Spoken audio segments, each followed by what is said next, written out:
Via Kennedy, la strada su cui insistono le molte aziende della zona industriale di Sannona di Piave, potrebbe vedere presto una completa riqualificazione.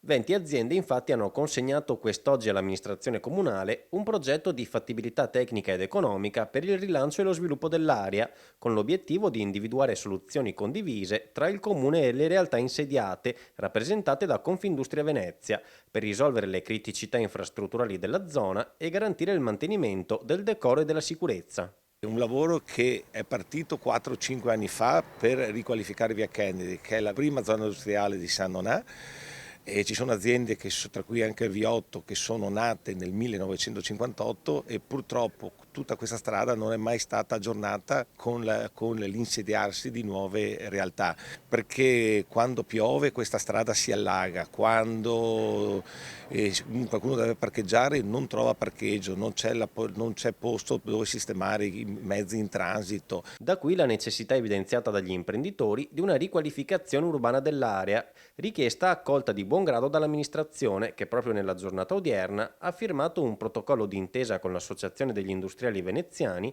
prendendosi l'impegno di valutare il progetto di fattibilità presentato dalle imprese. Beh, c'è un debito morale nei confronti di un'area che ha dato lavoro a molte imprese e che quindi è stata occasione di impiego per molti lavoratori sandonatesi da decenni a questa parte.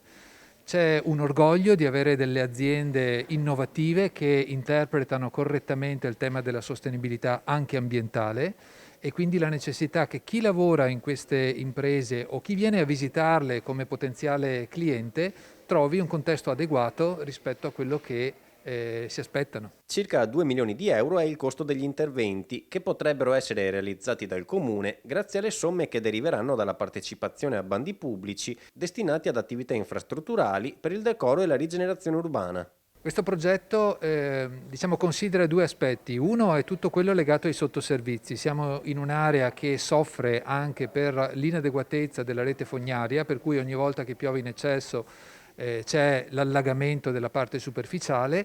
Per questo progetto abbiamo già avanzato una proposta di intercettare fondi PNRR confidando che possa essere premiata. Dopodiché quello che ci è stato donato oggi dalle imprese di quest'area riguarda quello che avviene sopra. Migliorando la viabilità, migliorando i sottoservizi, aumentando il verde, aumentando la sicurezza, le piste ciclabili, l'illuminazione e tutto, andiamo anche ad aumentare i parcheggi di circa 70 unità.